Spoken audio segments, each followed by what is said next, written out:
Hello everyone. In this video, we will solve the problem of your phone not connecting or receiving calls. It's a very simple method. If you have this problem, we will solve it through the settings in this video. Before we start the explanation, don't forget to subscribe to the channel, like the video, and share it. Let's begin the explanation. The first step, my friend, is to go to your phone's settings. Then go to Applications and Notifications, or Apps, and then tap on it. After that, tap on Applications again. Here, you will see a list of all your applications.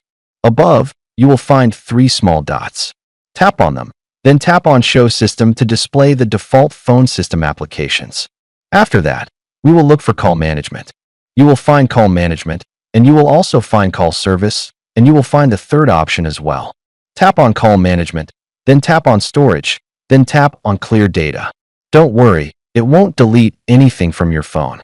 After that, go back, then tap on Call Service, then tap on Storage, then tap on Clear Data again. After that, my friend, go back, then scroll down to the bottom of the applications list. Here you will find SIM Toolkit. Tap on this application, then tap on Storage, then tap on Clear Data. Now, my friend, what will we do? We will press the power button and the volume down button at the same time. We will press the power button and the volume down button at the same time. Then wait 5 or 10 seconds, and your phone will be forcibly reset and restarted. It will perform a forced reset, and hopefully, the problem will be solved.